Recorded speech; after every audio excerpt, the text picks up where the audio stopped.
Hi everyone, स्वागत है आप सबका आपके अपने चैनल केएस क्लासेस में। आज के इस लेक्चर में हम सब देखेंगे क्लास 12th का फिजिक्स, जिसमें इसके पहले वाले लेक्चर में हम सब संयुक्त सूक्ष्मदर्शी कंप्लीट कर चुके हैं। तो वहां पर आपने लास्ट में क्या देखा था? संयुक्त सूक्ष्मदर्शी का जो सामान्य स्थिति होता है, मान इन जनरल, वैसे स्थिति में उसके आवर्धन क्षमता मैग्नीफाइंग पावर का फार्मूला क्या होता है? Minus D upon U E into V O upon U. ख्याल है ये क्या है आपको पता है? ये डी अपान यू ई, इसे हम क्या कहते हैं? ये आपका आवर्धन क्षमता है। किसका? अदृश्य नेत्रिका लेंस का। ई लिखा है यानी नेत्रिका लेंस, नेत्रिका लेंस की आवर्धन क्षमता। और ये क्या है? अदृश्यक लेंस का रेखीय आवर्धन। अरे वी अपान यू, एम बराबर वी अपान यू, ये रेखीय आवर्धन होता है। तो आपको ये भी बताया गया था। फिर वहां पर बोला गया था कि इस केस में जो सूक्ष्मदर्शी की लंबाई, क्योंकि सूक्ष्मदर्शी का लंबाई कल मैंने बताया था कि VE plus V O plus U E पहला लेंस होगा, और यहां पर क्या था? ये दूसरा लेंस था। पहला लेंस कुछ दूरी पर प्रतिम बनाया था, तो जो प्रतिम है ये इसके लिए क्या काम करता है? ये प्रतिम है यानी वी ओ, और यह प्रतिम इसके लिए उसका काम करेगा, यानी ये दूरी क्या हो जाएगी? You E. आई लेंस नेत्रिका लेंस के लिए यही है। बस समझ में आ रहा है? तो पूरे लंबाई का जब बात करना होगा तो इतना प्लस इतना करोगे तो वी ओ प्लस यू। ये क्या होगा? अगर जब अंतिम प्रतिम अनंत पर कब बनता है? जब यह जो प्रतिम इसके द्वारा बना है इसके फोकस से बन जाए। तो अगर यह प्रतिम इसके फोकस से बनेगा तो यह उसका प्रतिम कहां बना देगा? अनंत। यानी ये जो यू ई है ये किसके बराबर हो जाए? एफ ई के बराबर हो जाए। उस केस में मैग्नीफाइंग पावर का फार्मूला कितना आता है? Minus D upon U E की जगह हम क्या लिखे थे? एफ ई, और बाकी ये तो वी ओ अपान यू रहेगा ही। और ये उस केस में लेंथ कितना हो जाएगा? V O plus U E की जगह हम क्या लिख देंगे? F E. बात समझ में आ रहा है ना? और अगर मैग्नीफाइंग पावर उस केस में क्या होता है जब प्रतिम स्पर्श दृष्टि की न्यूनतम दूरी पर बने? माइनस ये 1 प्लस डी अपान एफ थी होता था, और वी ओ अपान यू। और इस केस में क्या हो जाएगा? एल बराबर लंबाई वी ओ प्लस ये यू ई निकालना पड़ेगा। और आपको बताया था वहां पर यू ई निकालने के लिए आपको पता है ये फार्मूला आप यूज करोगे, 1 अपान वी माइनस 1 अपान यू बराबर 1 अपान एफ। तो भी की जगह हम क्या लिखेंगे? क्योंकि प्रतिम स्पर्श दृष्टि की न्यूनतम दूरी पर बना है तो प्रतिम माइनस डी हुआ, माइनस यू, इससे हम क्या लिखते हैं? यू ई और माइनस यू ई और 1 अपान एफ और एफ ई। तो बताओ कितना हुआ? माइनस 1 अपान डी प्लस 1 अपान माइनस माइनस प्लस हो जाएगा बराबर 1 अपान एफ ई। तो 1 अपान यू ई ये किसके बराबर आया? 1 अपान एफ ई, और माइनस हो जाकर क्या हो जाएगा? प्लस 1 अपान डी। तो हम यहाँ से क्या बोल सकते हैं? 1 अपान यू ई बराबर जब इसका गुणा इसमें कर दोगे डी हो जाएगा, और इसका गुणा इसमें करोगे एफ ई हो जाएगा, और इसका गुणा इसमें करोगे डी एफ ई। तो हमें क्या चाहिए? यू ई चाहिए। तो आप यहाँ से पलट दोगे तो यू ई बराबर क्या हो जाएगा? D F E upon D plus F E. तो इस केस में यानी जब अंतिम प्रतिम स्पर्श दृष्टि की न्यूनतम दूरी पर बनता है उस केस में जो आपका सूक्ष्मदर्शी उसका लंबाई कितना जाएगा? V O plus U E, और यू ई की जगह कितना लिख देंगे हम? D F E upon D plus F. बात समझ आ रहा है ना? तो हम लोग ये इतना डिस्कशन अपना कल कर चुके हैं। तो आज हमको जो स्टार्ट करना है, अभी तक हम सूक्ष्मदर्शी देखे। सूक्ष्मदर्शी यानी जो सूक्ष्म वस्तुओं का बड़ा प्रतिबिंब दिखाता है, लेकिन वो सभी सूक्ष्म वस्तुएं आपके नेत्र के आसपास ही होंगी। ऐसा नहीं यहाँ से 10-15 किलोमीटर दूर होंगी, आपके आसपास 2-3 50 सेंटीमीटर 100 सेंटीमीटर, बहुत ज्यादा 1-2 मीटर की दूरी पर इतने पर रहती है। तो ऐसे छोटे छोटे वस्तुओं जो आग के नजदीक हो, नेत्र के निकट हो, उनका बड़ा प्रतिबिंब देखने के लिए हम लोग किसका प्रयोग करते हैं? सूक्ष्मदर्शी का। सूक्ष्मदर्शी में अपने दोनों सूक्ष्मदर्शी कंप्लीट कर चुका है। अब हमें क्या पढ़ना है? दूरदर्शी। दूरदर्शी यानी जो दूर वस्तुओं का प्रतिबिंब आपको स्पष्ट दिखाई दे, यानी ऐसा यंत्र, ऐसा प्रकाशिक यंत्र जिसका प्रयोग दूर स्थित वस्तुओं का प्रतिबिंब देखने के लिए करते हैं, उसे हम लोग क्या बोलते हैं? दूरदर्शी। तो दूरदर्शी दो प्रकार का होता है तो दूरदर्शी आपका कई प्रकार का होता है, लेकिन हमको जो अपने सिलेबस पढ़ना दो पढ़ना है। एक अपवर्तनी सूक्ष्मदर्शी। अपवर्तनी सूक्ष्मदर्शी भी कई प्रकार का होता है, तो उसमें एक अपवर्तनी सूक्ष्मदर्शी हम पढ़ेंगे जिसे हम बोलते हैं क्या? खगोलीय दूरदर्शी ना। और दूसरा आपको एक परावर्तनी दूरदर्शी पढ़ना है। तो अब एक अपवर्तनी दूरदर्शी में कोई एक टाइप आप पढ़ो, और एक परावर्तनी दूरदर्शी में कोई एक टाइप पढ़ो। तो चलो, तो आप हेडिंग डालो आप दूरदर्शी।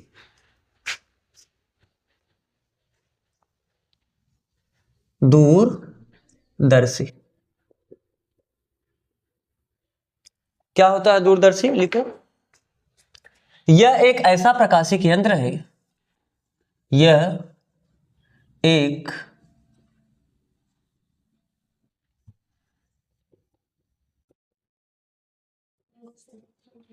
जिसका प्रयोग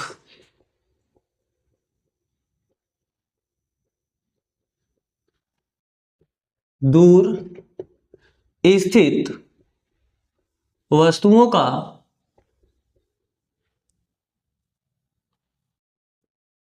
बड़ा प्रतिबिंब देखने के लिए करते हैं। बड़ा प्रतिबिंब देखने के लिए करते हैं।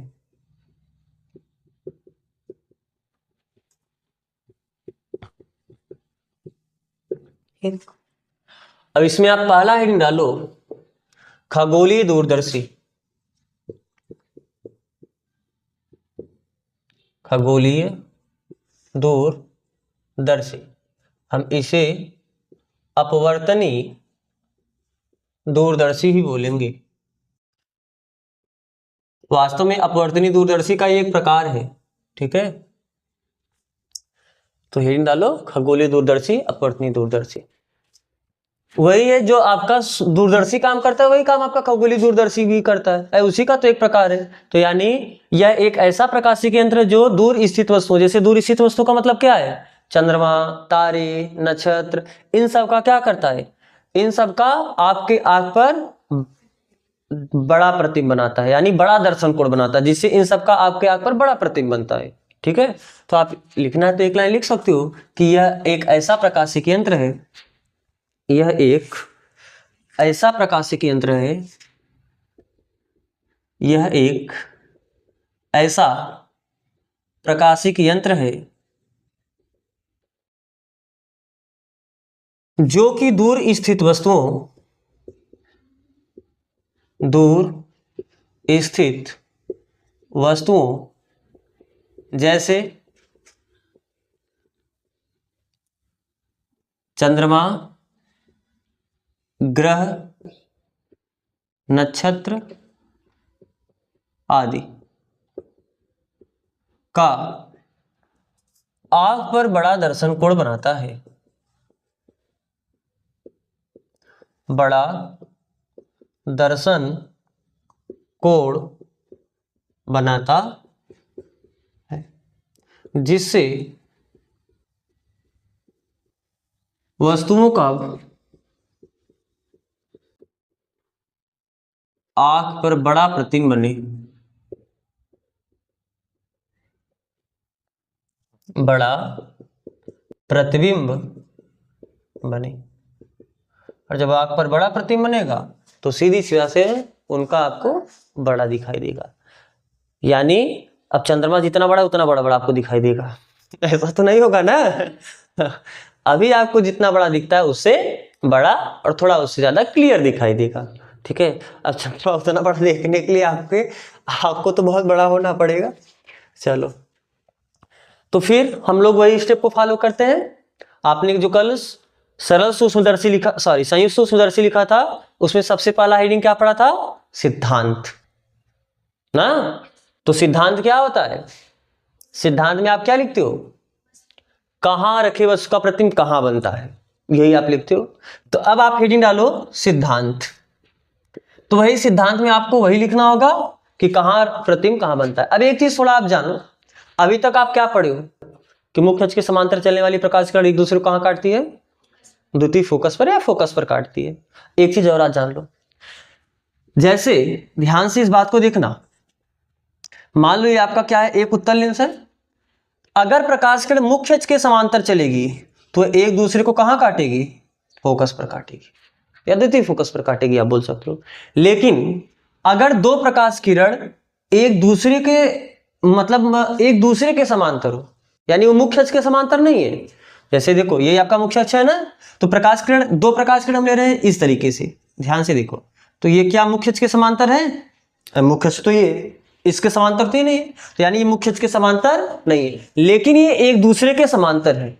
तो जब ऐसे दो प्रकाश किरण जो मुख्य अक्ष के समांतर ना हो लेकिन आपस में एक दूसरे के समांतर हो, तो एक दूसरे को अगर मुख्य अक्ष के समांतर होगा तो फोकस पे काटेगा और आपस में समांतर होगा तो फोकस तल में काटेगा। अब फोकस तल आपको पता है क्या होता है ना, जैसे मान लो अगर ये फोकस है, इस फोकस से होके जाने वाला जो तल होता है इसी को हम लोग क्या कहते हैं, फोकस तल कहते हैं। आप पढ़े हो दर्पण में, आपको बताया गया था फोकस तल क्या होता है, कि जो दर्पण का फोकस होता है तो उस फोकस से होके जाने वाला जो तल होगा इसी तल को, इसी प्लेन को हम लोग क्या बोलते हैं, फोकस तल। तो ये दोनों प्रकाश किरण एक दूसरे को जहां काटेंगे वो कहां काटेंगे, फोकस तल पर। तो इस बात को याद रखना कि मुख्य अक्ष के समांतर चलने वाली प्रकाश किरण एक दूसरे को फोकस पे काटती हैं, लेकिन मुख्य अक्ष के समांतर ना हो, आपस में अगर प्रकाश किरण समांतर हो तो एक दूसरे को फोकस तल पर काटती हैं। ठीक है, यहां पर क्या है, थोड़ा सा आप फिगर देख लोगे तो सिद्धांत लिखने में आसानी हो जाएगी, क्योंकि वही फिगर को देख के अपना सिद्धांत बना लेना है कहाँ रखे वस्तु। तो यहाँ पर कल आपने जैसे पढ़ा था दो लेंस, यहाँ पर भी आपका क्या है, दो लेंस होगा। जो आगे वस्तु की तरफ लेंस रखा होता है उसे आप बोलते हो अदृश्यक लेंस, और जो नेत्र की तरफ लेंस रखा होता है उसे आप क्या बोलते हो, नेत्रिका या अभिनेत्र लेंस। तो वहां पर अदृश्यक लेंस छोटा था और नेत्रिका लेंस, यहाँ पर अदृश्यक लेंस बड़ा होगा और नेत्रिका लेंस छोटा होगा। मान लो ये आपका कौन सा लेंस है, अदृश्यक लेंस है, और ये आपका कौन सा लेंस है, नेत्रिका लेंस है। बात समझ में आ रहा है ना। और दोनों का प्रकाशीय केंद्र एक ही होगा, यानी मुख्य अक्ष क्या हो जाएगा, कॉमन, एक ही मुख्य अक्ष होगा। हाँ, ये दोनों एक ही प्रकाशीय केंद्र हो जाएगा। अब क्योंकि यहां पर वस्तु कहां रखी है, कहां रखे वस्तु को, आपको यहां पर कहीं रखने का सुविधा नहीं है, ये सीधा अनंत पे है। चंद्रमा, तारे, नक्षत्र, ये सब उसे पकड़ के ला के फोकस में फोड़ो ना, उसके चित्र का फिगर बनाना है, चंद्रमा का फिगर बनाना है। बात समझ में आ रहा है ना। तो इसको इधर फोकस F1 टू F1 ये कोई सुविधा नहीं है, वो सीधा कहाँ रखा होगा, अनंत पर रखा होगा। या तो अगर चंद्रमा को फोकस पे रखना चाहते हो तो एक काम आप कर सकते हो, कैसे, चंद्रमा पे चले जाओ अपना ये सूक्ष्मदर्शी लेके और उसके फोकस पर चंद्रमा को आप सेट कर लो। तो इस तरीके से आप चंद्रमा को फोकस पे रख सकते हो। फिलहाल जब आपको ये कहां से देखोगे, अपने धरती से ही देखोगे इमेज को, तो धरती से ही चंद्रमा का इमेज देखना है तो आप, वह वस्तु इतना दूर है कि वह इस लेंस के लिए यानी इस प्रकाशीय केंद्र के लिए क्या हो जाएगा, अनंत हो जाएगा। तो यहाँ पर कहीं वस्तु आपका अनंत पे होगा, बात समझ में आ रहा है ना। तो अनंत पे कहीं वस्तु होगा, तो यहाँ जो प्रकाश किरण चलेगा क्या वो अनंत से प्रकाश किरण चलेगा कि नहीं चलेगा। और आपको पता है जब अनंत से प्रकाश किरण एक दूसरे के हम समांतर ही मान के चलते हैं, अनंत से चलने वाली प्रकाश किरण एक दूसरे के समांतर होता है ना, तो ये कहाँ काटेगा, एक दूसरे को जाके जहां काटेगा, काट दो कहीं, एक दूसरे को जहां काटेगा ये कहाँ होगा, इसका फोकस तल। मान लो इसका फोकस तल यही है, यानी ये क्या है, एफ, ये बिंदु का नाम क्या दे, FO। अरे ये अदृश्यक लेंस है ना, तो अदृश्यक लेंस का फोकस ही तो हुआ, तो FO का मतलब ऑब्जेक्टिव लेंस का फोकस। अरे इधर अदृश्यक होता है उधर नेत्रिका होता है, इधर ऑब्जेक्टिव लेंस अदृश्यक होता है इधर नेत्रिका ई होता है। आप इसे स्मॉल या कैपिटल कुछ भी लिख सकते हो। तो हम FO का मतलब क्या है, अदृश्यक का फोकस। तो कहाँ काटेगा, अदृश्यक के फोकस तल में काटेगा। बात समझ आ रहा है। तो यहां पर जो वस्तु होगा उसका प्रतिबिंब मान लो कुछ इस तरीके से बना, ठीक है। अब बताओ फिर ये इस लेंस के सामने ही होगा, तो बाकी अभी इसको आप अपने हिसाब से सुविधा है आप कहीं भी कर सकते हो। तो हम इसे ऐसा सेट करेंगे ताकि ये इसके फोकस पर बने। अगर फोकस पर आ जाएगा तो इसका प्रतिबिंब अनंत पर बन जाएगा, या तो इसका प्रतिबिंब इसके फोकस के पहले बन जाए। इसका फोकस क्योंकि ये है क्या, आई लेंस, इसके फोकस को हम क्या लिखेंगे, F।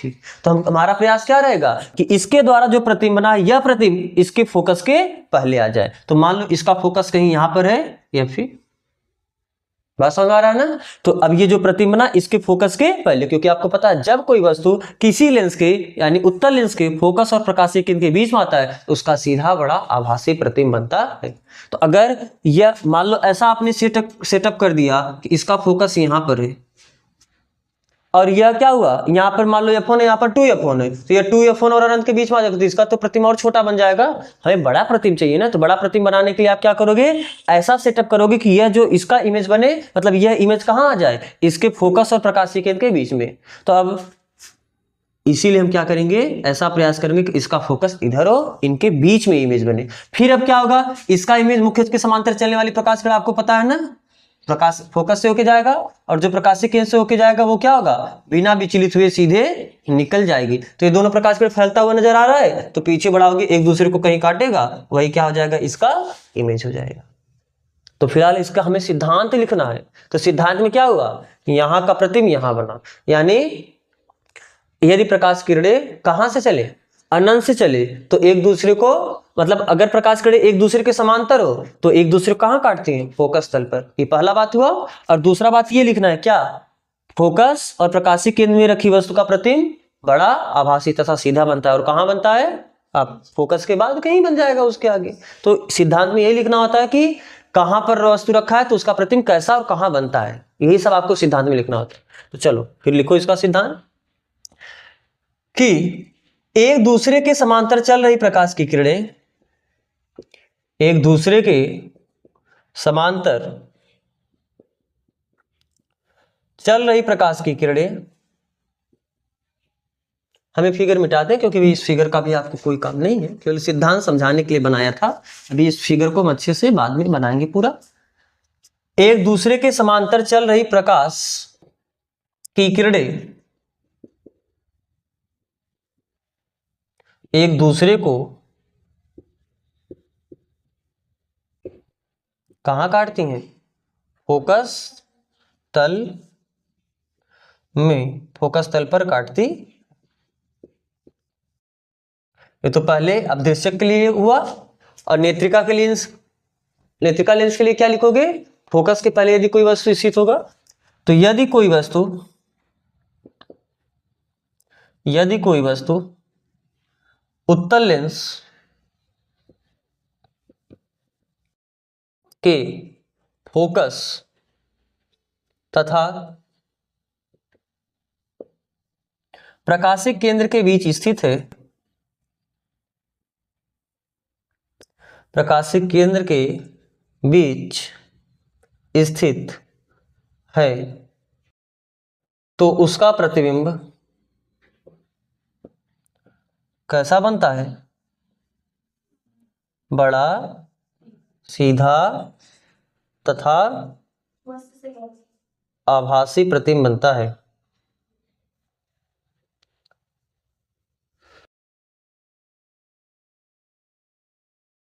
ठीक है, ये क्या हो गया इसका सिद्धांत। तो अब इसकी हम संरचना पे फिर चलते हैं, ये होता कैसे है। तो चलो अब आप हेडिंग डालो संरचना।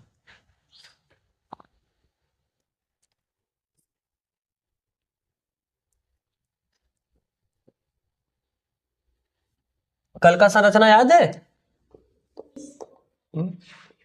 सेम वैसे ही संरचना है। कल की संरचना में थोड़ा सा कल से रिलेट करते हैं, ध्यान से देखना। कल आपने क्या रखा था? देखो वास्तव में क्या था, आपका एक बेलनाकार नली थी ना। इस बेलनाकार नली के एक सिरे पर हम क्या कर देते हैं? छोटे फोकस दूरी तथा छोटे द्वारक का आपने लेंस रखा था। और फिर इस बेलनाकार नली में एक दूसरा नली हम लोग सेट करते थे, और इस दूसरे नली में क्या होता था? एक बड़े फोकस दूरी और बड़े द्वारक का आप क्या रखते थे? लेंस रखते थे। और यहाँ पर हम लोग क्या लगाते थे? एक दंतुर, मान लो ये आपका है तो हम यहाँ पर एक दंतुर दंड चक्र व्यवस्था लगा देंगे। और दंतुर दंड चक्र व्यवस्था के द्वारा क्या करते हो? आप इस नली को इसके अंदर फिट कर सकते हो, इस नली को इसके बाहर निकाल सकते हो। आपको बताए थे, जैसे मान लो यही आपका स्टैंड है, स्टैंड में क्या होता है कि एक पाइप में से दूसरा पाइप निकाल सकते हो, उसके अंदर आप दूसरा पाइप डाल सकते हो। सेम वही है, ये पाइप ही तो है ना, नली का मतलब पाइप ही टाइप। तो आप इसको इसके अंदर और इसके बाहर आवश्यकता अनुसार खिसका सकते हो। तो ऐसा सुविधा होता है, इसको खिसकाएंगे और बाहर कैसे करेंगे? ताकि इन दोनों के बीच की दूरी को हम अपने हिसाब से अरेंज करना होता है, इनके बीच की दूरी को कम और ज्यादा करने के लिए। सेम यही चीज यहाँ पर क्या होता है? यहाँ पर बस ये जो वस्तु की तरफ छोटा लेंस था, यहाँ पर वस्तु की तरफ बड़ा लेंस रखते हैं। और जो नेत्र की तरफ, वहां पर कल बड़ा लेंस था, आज नेत्र की तरफ छोटा लेंस रखते हैं। अब इस बात का मतलब ये नहीं है, ध्यान से देखना, आप बोलोगे कल हम नेत्र की तरफ बड़ा लेंस रखे थे, आज नेत्र की तरफ छोटा लेंस रखोगे। वास्तव में क्या है, जितना बड़ा लेंस कल आप नेत्र की तरफ रखे थे, उतना ही बड़ा लेंस इसमें भी आप नेत्र की तरफ रखते हो। बस क्या है, ऐसा नहीं कि आपका नेत्र छोटा बड़ा हो जाएगा, कुछ के लिए आप बड़ा या छोटा लेंस कर दोगे। आप कल जितना बड़ा लेंस रखे थे नेत्र के पास, आज भी उतना ही बड़ा लेंस रखोगे नेत्र के पास। बस अंतर क्या है कि इसके तुलना में यह क्या था, लेंस आपका छोटा था कल, लेकिन आज इसके तुलना में यह क्या हो जाएगा? बड़ा हो जाएगा। इसीलिए हम कहते हैं कि वस्तु की तरफ बड़ा लेंस और नेत्र की तरफ छोटा लेंस। लेकिन इसका मतलब ये नहीं कि उससे भी छोटा कर दोगे, क्योंकि जितना नेत्र है लगभग उसके साइज के आसपास का लेंस कल भी रखे थे और आज भी, यानी संयुक्त सूक्ष्मदर्शी में और खगोलीय दूरदर्शी दोनों में ये दोनों का साइज लगभग क्या होता है? सेम होता है। इसके तुलना में ये छोटा होता है और इसके तुलना में ये बड़ा होता है, तो आप इस बात को याद रखो। तो यहाँ पर क्या है, इसको क्या करते हैं, एक हम बड़ी नली में फिट करेंगे और इसको हम क्या करेंगे, एक छोटी नली में फिट करेंगे। यानी सब कुछ वही है कि ये आपका एक बेलनाकार नली हुआ जिसमें क्या होगा, एक छोटी फोकस दूरी तथा छोटे द्वारक का एक उत्तल लेंस लगा होगा। और फिर अब एक इस तरीके से दूसरा पाइप होगा, दूसरा नली होगा जिसमें हम क्या करेंगे, बड़ी फोकस दूरी तथा बड़े द्वारक का उत्तल लेंस लगाएंगे। बात समझ आ रहा है ना, ये इस तरीके से ये आपका क्या है। अब यहां पर हम क्या लगाएंगे, दंतुर दंड चक्र व्यवस्था लगाए रहेंगे। दंतुर दंड चक्र व्यवस्था लगा के हम क्या, अच्छा ऊपर नहीं, आप नीचे मतलब नीचे नहीं, आप ऊपर भी बना सकते हो दंतुर दंड चक्र व्यवस्था। अब इसके अंदर वो पूरा नली है और वो इससे क्या, अब ये दिखाने के लिए केवल ऐसा दिखा रहे हैं, वास्तव में क्या उससे वो एकदम बिल्कुल जुड़ा हुआ है। जैसे आपका ये पहला नली हुआ और इसके ऊपर आपका गोलाकार दूसरा नली होगा। अब यहाँ पर हम किसका आएंगे, अपने आप वो क्या होगा, वो निकलता जाएगा और उसके अंदर वो प्रेस होता जाएगा। बात समझ आ रहा है ना। और दंतुर दंड चक्र व्यवस्था का इसे बोलता क्यों है और इसका फंक्शन कैसे होता है, आपको कल बताया गया था कि जैसे मान लो कि आपका हाथ है, इस पे अगर बहुत सारे कट बने हैं और इस पे एक इस तरीके से, तो जब आप इसे घुमाते जाओगे तो ये क्या अंदर होता जाएगा, और जब आप इसे ऐसे करते जाओगे घुमाते जाओगे तो ये बाहर आता जाएगा। जैसे आपका जो चारा डालने वाला घर वाला मशीन होता है, उसमें भी देखो यही होता है ना कि जब आप उसे घुमाते हो तो वो जब घूमता है तो वो बाहर मतलब निकलता जाता है और आपका जो चारा होता है वो बाहर की तरफ निकलता है, और जब उसे आप उल्टा घुमाते हो तो आपका चारा क्या होता है, अंदर प्रेस हो जाता है। तो सेम वैसा ही इसका फंक्शन होता है। अब फिर इसमें क्या होता है, ये कौन सा लेंस है, नेत्रिका लेंस। इसे दर्शाते कैसे हैं, ई से। ये क्या आता है, अदृश्यक लेंस। इसे दर्शाते किससे, ओ से। और आपको कल बताया गया था कि जो नेत्रिका लेंस का फोकस होता है उस पर हम क्या बनाते हैं, एक क्रॉस तार बनाते हैं। समझाया गया था। जैसे आप मूवी में गन देखते हो, नहीं देखते हो, जब कोई शूटर शूट करना चाहता है तो क्या करता है, जब देखो वहां पर देखो ऊपर एक कांच का बना रहता है, फिर वहां पर क्रॉस लगा रहता है कि जो जिसको शूट करना है वो उसका एकदम बिल्कुल उसी के सेंटर में वो दिखना चाहिए। अरे आप देखते हो कि नहीं देखते हो कि उस पे वो बिल्कुल दिखना चाहिए। जब वो दोनों मैच कर जाता है यानी उसका इमेज एकदम उस पे बनने लगता है तब जाके वो शूट करता है। तो क्या उसके फोकस पर वो क्रॉस तार ही बना है। तो सेम वैसे जहां इसका फोकस है, इसके फोकस पर मान लो इसका फोकस कहीं अगर यहाँ पर है तो यहाँ पर क्या होता है, एक छल्ला डाला जाता है जिसमें ऐसे क्रॉस बना रहता है। तो हम इसे इस तरीके से सेट करेंगे कि ताकि इसका फोकस आपको स्पष्ट दिखाई दे जब आप यहां से देखोगे।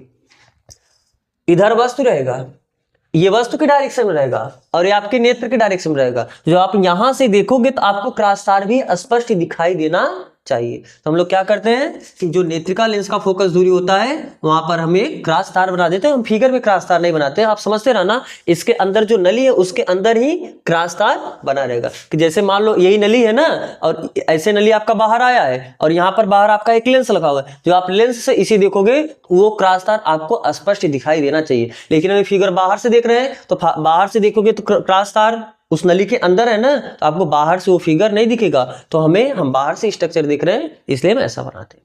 तो आप लिखो ये आपका क्या है, अदृश्यक लेंस। आप इस फिगर को बना लो, उसके नीचे हम फिर लिखते हैं अदृश्यक लेंस। और ये आपका क्या है, नेत्रिका लेंस।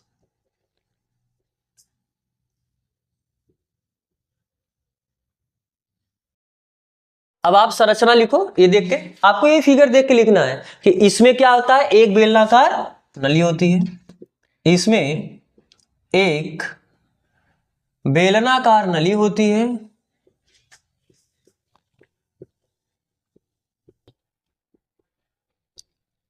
जिसके एक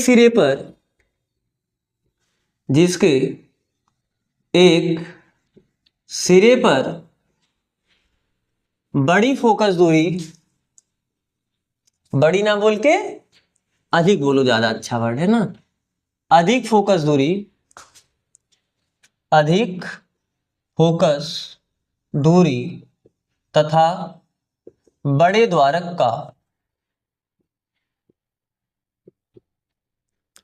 उत्तल लेंस लगा होता है।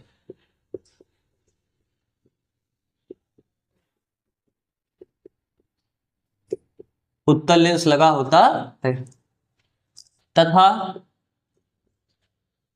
नली के दूसरे सिरे पर, नली के दूसरे सिरे पर यानी इस साइड छोटे फोकस दूरी या कम फोकस दूरी सिरे पर कम फोकस दूरी तथा छोटे द्वारक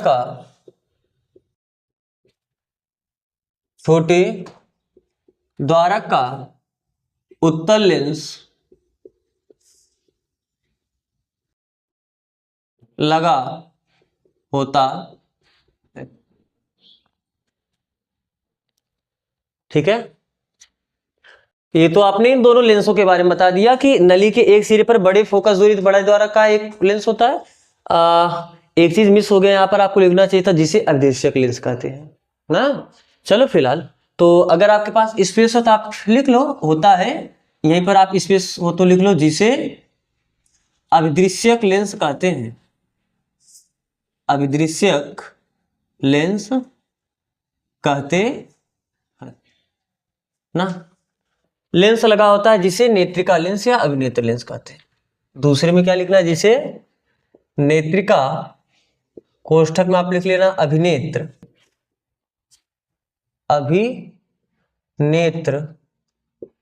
लेंस कहते हैं। ठीक है, इसमें क्या आता है, एक दंतुर्दंड चक्र की व्यवस्था होती है। आप दंतुर्दंड चक्र के बारे में भी लिख दो। इसमें यानी इस दूरदर्शी में दंतुर्दंड चक्र की व्यवस्था होती है। दंतुर्दंड चक्र की व्यवस्था होती है जिसकी सहायता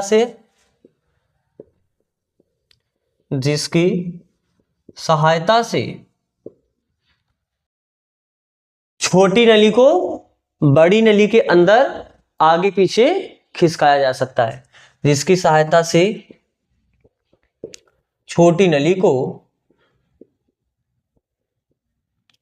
बड़ी नली में आगे पीछे खिसकाकर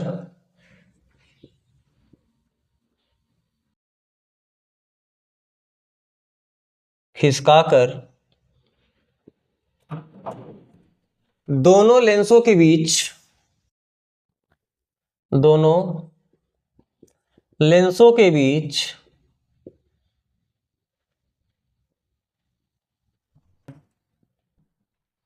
दूरी को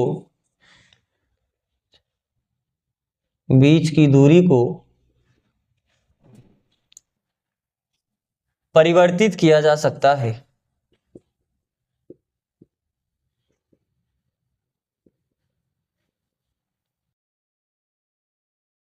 ठीक है, और आप क्रॉस तार भी होता है। किसके फोकस पर क्रॉस तार होता है, दृश्य के अभिनेत्र के? अभिनेत्र के, नेत्रिका लेंस के। जो दूसरा लेंस है इसका जहां फोकस दूरी होगा वहां पर हम क्या बनाएंगे, क्रॉस बनाएंगे। तो आप इसको भी लिख लो कि नेत्रिका लेंस की फोकस दूरी पर, नेत्रिका लेंस की फोकस दूरी पर क्रॉस तार बना होता है। ठीक है, ये हुआ इसका संरचना, यानी आपका खगोलीय दूरदर्शी होता कैसा है। अब हम देखते हैं इसका किरण आरेख तथा कार्यविधि ना। तो आप हेडिंग डालो, कार्यविधि तथा किरण आरेख। कार्यविधि तथा किरण आरेख।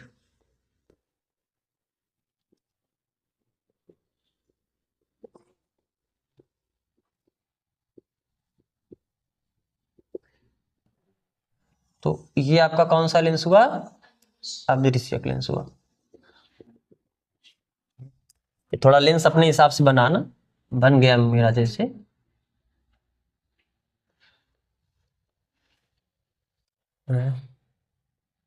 ये ज्यादा उभरा हुआ है क्या?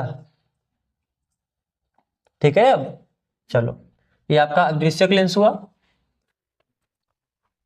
तो मुख्य अक्ष से प्रकाश किरणें, अनंत से जो प्रकाश किरणें जो कि एक दूसरे के समांतर चल रही होंगी, अपवर्तन के पश्चात एक दूसरे को कहां काटेंगी, फोकस तल पर काटेंगे। मान लो यही क्या था, इसका फोकस था, और ये आपका कौन सा लेंस है, ऑब्जेक्टिव लेंस। तो इसका जो ये फोकस होगा इसे हम क्या लिखेंगे, F। तो जहां काटी वहीं पर क्या बना, प्रतिबिंब बना, तो ये प्रतिबिंब यहां पर बना। अब इसके सामने आप क्या रखे हो, एक छोटा सा लेंस, नेत्रिका लेंस, छोटे फोकस दूरी का एक लेंस रखे हो ना, तो ये छोटे फोकस दूरी का एक लेंस है। अब ध्यान से देखो, यहां पर क्या हुआ, इस लेंस को क्या कहते हैं, नेत्रिका लेंस ई। तो यहां पर क्या होगा, कोई प्रकाश किरण जो कि प्रकाशीय केंद्र से होके गया तो वो बिना विचलित हुए क्या होगा, सीधा निकल जाएगा। वहीं एक दूसरा प्रकाश किरण जो मुख्य अक्ष के समांतर चलेगा, अपवर्तन के पश्चात कहां से होके जाएगा, इसका जहां फोकस होगा वहां से। इसके फोकस को हम क्या लिख दे, एफ ई। और ध्यान से देखना, जो यहां पर प्रतिबिंब बनता है ना, हम क्या प्रयास करेंगे कि यह प्रतिबिंब कहां बने, इसके फोकस के पहले आ जाए, यानी इसका फोकस कहीं यहां पर होगा, या फिर डैश, क्योंकि ये प्रथम फोकस है। बात समझ में आ रहा है ना, पहले लेंस द्वारा अनंत पे रखी वस्तु का जो प्रतिबिंब बना, वह प्रतिबिंब इस लेंस के फोकस के पहले आना चाहिए, क्योंकि जब यह इसके फोकस के पहले आ गया तभी यह लेंस इसका बड़ा इमेज बनाए। तो चलो, तो क्या ये दोनों प्रकाश किरण एक दूसरे को पीछे बढ़ाने पर कहीं काटे, तो कहां काटे,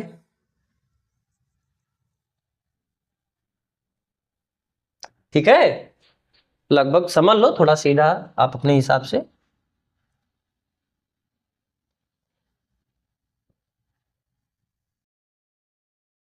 तो मान लो यहीं कहीं इसका क्या बना, इमेज बना।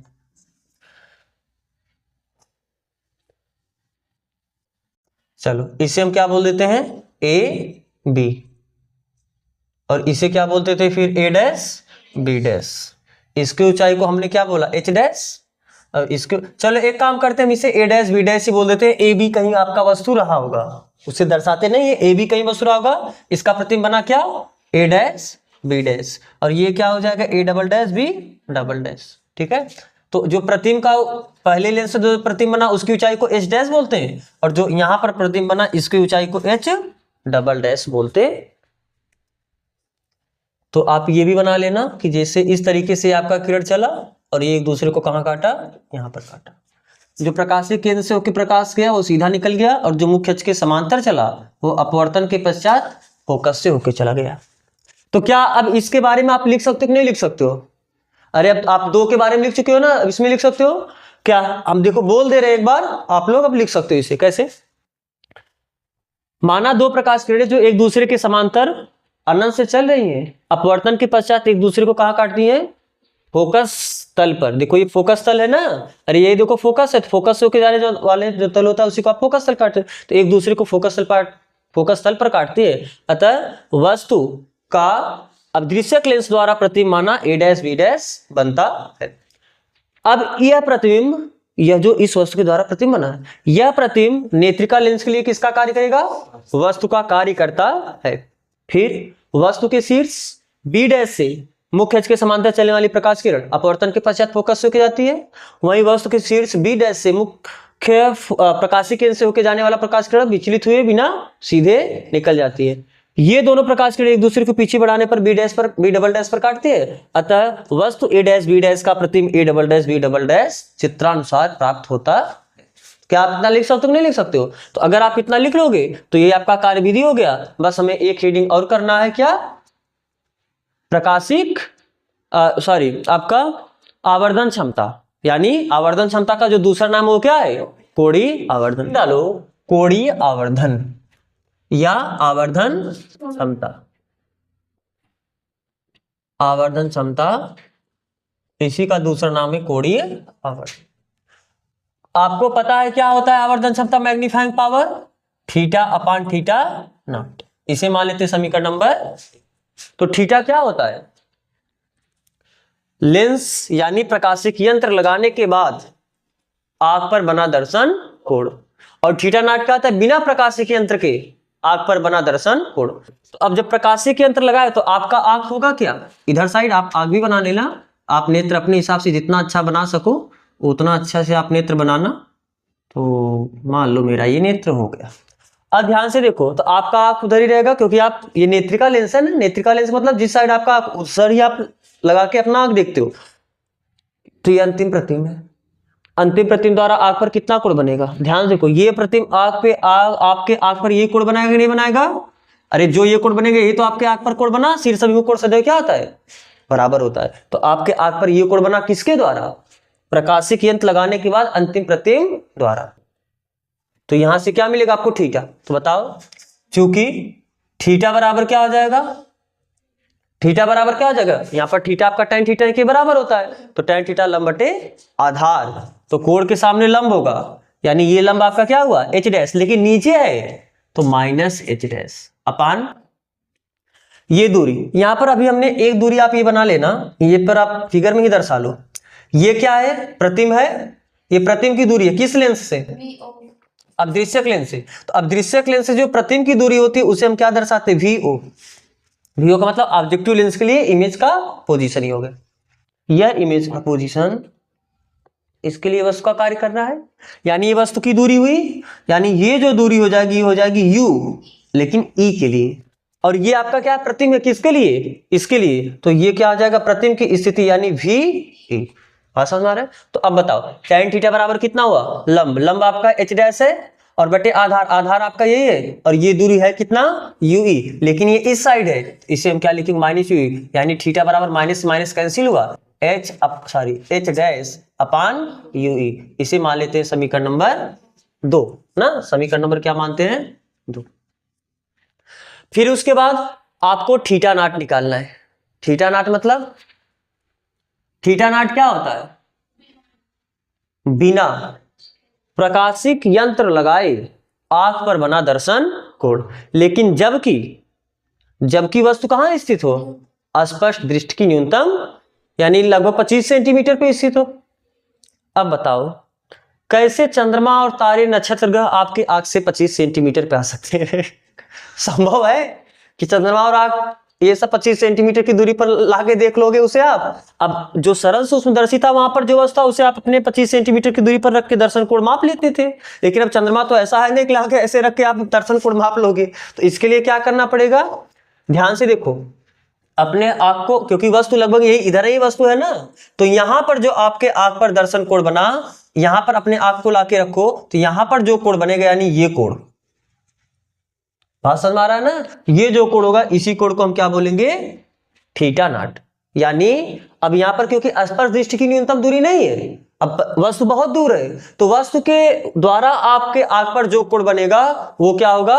Theta naught. अब यहां पर 25 सेंटीमीटर की दूरी पर आप मत लेके चलना। तो वस्तु आपका इधर है, इधर यहां जो कोण बना है इसी कोण को हम क्या बोल देंगे? Theta naught. जो इधर वाला कोण बनेगा आपका थीटा है, क्योंकि ये पूरा अंतिम प्रतिम द्वारा आपके आंख पर कोण बना है। और अगर हम आके यहीं पर यहां से देखेंगे वस्तु को, तो आपके आंख पर यही कोण बनेगा कि नहीं बनेगा? तो ये जो कोण होगा इस कोण को हम क्या बोलेंगे? Theta naught. अब ध्यान से बताओ, अगर यह कोण थीटा नॉट है तो क्या लगभग यह कोण भी थीटा नॉट होगा? ये जो आपने दूसरा किरण लिया है, इस किरण को हम एक काम करते हैं, प्रकाशिक केंद्र से लेके जाते हैं, क्योंकि अगर यहां किरण काटेगी तो कोई भी दूरी को आप बीच में से नहीं नापते हो, सभी दूरी को आप कहां से नापते हो? प्रकाशिक केंद्र से। इसलिए हम जो दूसरा किरण लेके चलते हैं उसे हम प्रकाशिक केंद्र से लेके चलते हैं। तो मान लो ये जो दूसरा किरण मुख्य इस प्रकाश किरण के समांतर चल रहा था, अगर ये प्रकाशिक केंद्र से होगा तो पहली बात बिना विचलित हुए क्या होगा? सीधे ही निकल जाएगा। फिर भी प्रतिमा आपका कहां बनेगा? वहीं जहां पहले बन रहा था। अब बताओ, तो वस्तु के द्वारा आपके आंख पर कोण बनाना होगा, यानी जो यही कोण होगा ये तो आपका थीटा नॉट हो जाएगा, क्योंकि आपको बताया ना कि इसमें वस्तु को स्पर्श दृष्टि की न्यूनतम दूरी पर रखने की सुविधा नहीं होती है। तो आप अपने नेत्र को लाओ, वस्तु की तरफ करो, तो ये जो कोण आपके आंख पे बना यही आपका क्या हो जाएगा? Theta naught. तो यहां से बताओ थीटा नॉट बराबर क्या? आपको ये त्रिभुज दिखा कि नहीं दिखा? तो इस त्रिभुज में tan थीटा नॉट लगा सकते हो, और tan थीटा बराबर क्या होता है? लंब बटे आधार। तो कोण के सामने वाला लंब होगा, यानी लंब कितना हुआ? माइनस h डैश, क्योंकि ये नीचे है। अरे देखो, ये आपका लंब नीचे है, मतलब मुख्य अक्ष के लंबवत नीचे की तरफ मापी गई दूरी को आप क्या लेते हो? ऋणात्मक। और ये दूरी आपका क्या है? यहाँ, क्योंकि यही तो आपका आधार होगा। तो प्रकाशिक केंद्र से यह है क्या? फोकस। तो प्रकाशिक केंद्र से फोकस तक के बीच की दूरी को आप क्या लिखते हो? फोकस दूरी। और ये किसकी फोकस दूरी है? ऑब्जेक्टिव लेंस की। तो ये फुल लिखोगे कि नहीं लिखोगे? नहीं समझ में आ रहा है बात ना? देखो, ये प्रतिम बना कहां है? पहले लेंस यानी अदृश्यक लेंस के फोकस तल में ही बना है। तो अगर यहां से यहां तक की दूरी मापोगे तो फोकस तल है यानी फोकस यहां पर होगा, तो यहां से यहां तक की दूरी फोकस दूरी होगी, और फोकस दूरी को हम एफ से तो प्रदर्शित करते हैं स्मॉल एफ से। और ये किसका फोकस दूरी? अवदिश्यक नेत्रिका का, इसलिए हम ये लिखे क्योंकि ये अवदिश्यक का है।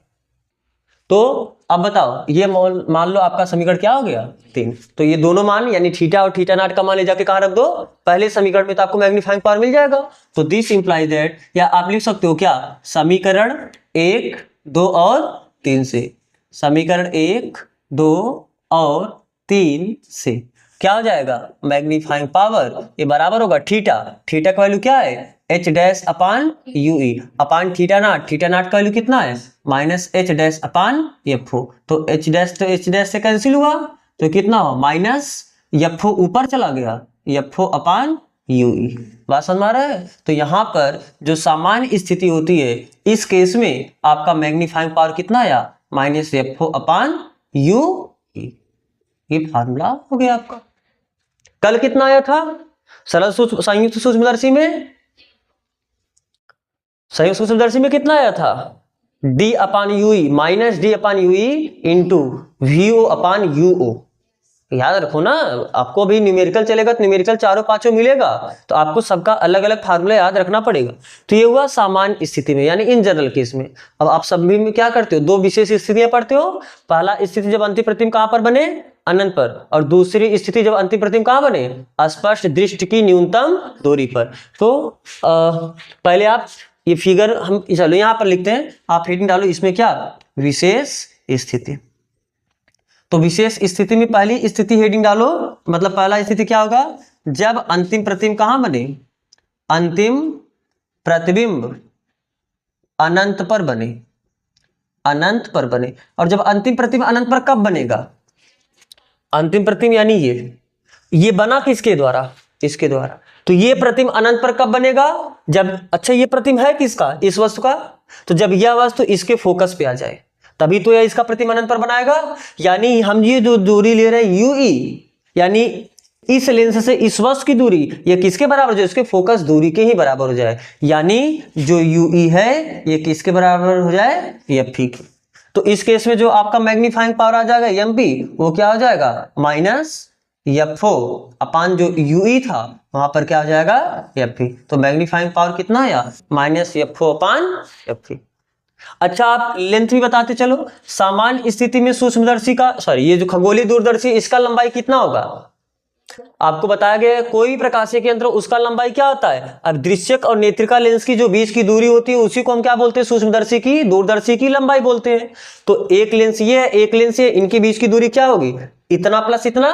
अरे यहां पर इमेज बना यानी वीओ और प्लस उसके आगे क्या बना? यूई। यही तो क्या होता है। और क्या आप बता सकते हो यो वीओ ये किसके बराबर होगा? एफओ के बराबर होगा। क्यों वीओ एफओ के बराबर क्यों होगा? क्योंकि वीओ का मतलब क्या है? अदृश्यक लेंस द्वारा बने प्रतिबिंब की दूरी, और प्रतिबिंब सदैव फोकस तल पर ही बना है तो दूरी फोकस दूरी के ही तो बराबर होगा। तो प्रतिबिंब सदैव फोकस तल में बनेगा ना इसके द्वारा, क्योंकि वस्तु कहां है? अनंत। अनंत पर रखी वस्तु का प्रतिबिंब कहां पर बनता है? फोकस पर बनता है। यानी प्रतिबिंब की दूरी जो वीओ है ये सदैव फोकस दूरी एफओ के बराबर होगा। तो हम यहां पर वीओ ना लिख के हम लिख सकते हैं कितना? F O plus U E. ये सामान्य स्थिति में लंबाई हुआ। और इस स्थिति में जब अंतिम प्रतिबिंब अनंत पर बनता है, इस स्थिति में लंबाई कितनी हो जाएगी? क्योंकि लंबाई का यही फार्मूला क्या? एफओ प्लस यूई, और यूई किसके बराबर है? एफ पी के। तो एफओ प्लस एफ पी ये होता है लेंस की यानी संयुक्त खगोलीय दूरदर्शी की लंबाई। कब? जब अंतिम प्रतिबिंब कहां पर बने? अनंत पर बने। ठीक है। अब एक स्थिति आपकी बची है जब अंतिम प्रतिबिंब स्पष्ट दृष्टि की न्यूनतम दूरी डी पर बने। उस स्थिति में तो हम इस फिगर को मिटाते हैं, इस फिगर का कोई काम नहीं। तो आप दूसरा स्थिति इसमें हेडिंग डालना कि जब अंतिम प्रतिबिंब कहां बने? जब अंतिम प्रतिबिंब अस्पष्ट दृष्टि की न्यूनतम दूरी 60 में सीधा लिख दे डी पर बने। तो उस स्थिति में क्या हो जाएगा? देखो जो प्रतिबिंब होगा, प्रतिबिंब कितनी दूरी पर बना है? अस्पष्ट दृष्टि की न्यूनतम दूरी यानी माइनस डी। आपको u पता करना है, u बराबर मान लेते हैं कितना है? माइनस यू कि हम वस्तु को कहां रखें? नेत्रिका लेंस से, ताकि अंतिम प्रतिबिंब कहां पर बने?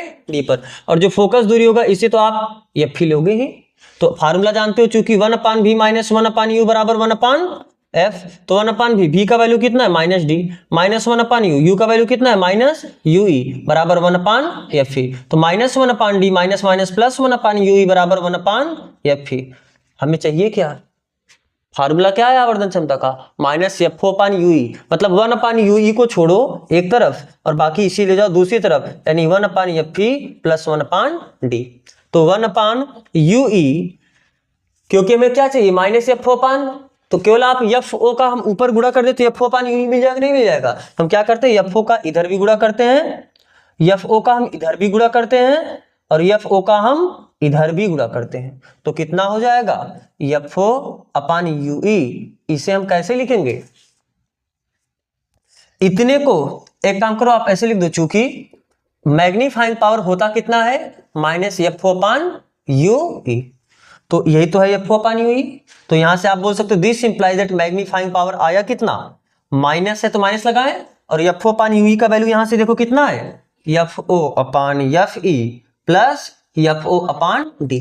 हम एक काम करते हैं, इसमें से FO/FE कॉमन लेते हैं, तो जब FO/FE कॉमन लोगे तो यहां पर कितना बचेगा 1 प्लस अंश में FO था, आपने FO कॉमन ले चुका है, लेकिन इसमें हर में तो FE नहीं था। अगर आपने अपने मन से कॉमन लिया तो फिर आपको यहाँ पर गुणा भी इसका करना पड़ेगा, जिससे इसका इसमें गुणा करो, FE कैंसिल हो जाए, केवल आपको FE ऊपर बचे और अभी नीचे आपका क्या बचा है D। देखो जब आप इसका इसमें गुणा करोगे तो -FO/FE ही आया, और जब आप इसका इसमें गुणा करोगे तो FE से FE कैंसिल हो जाएगा, ऊपर बचेगा FO और नीचे बचेगा D। बात समझ में आ रहा है ना। तो ये क्या हो गया आपका मैग्नीफाइंग पावर, कब, जब अंतिम प्रतिबिंब स्पष्ट दृष्टि की न्यूनतम दूरी D पर बने, और इस स्थिति में लेंस की जो लंबाई होगी वो कितनी होगी, क्योंकि लेंस की किसी भी स्थिति में लंबाई होती है FO+UE। आपको UE का वैल्यू निकालना पड़ेगा, तो UE का वैल्यू आप यहीं से तो निकालोगे।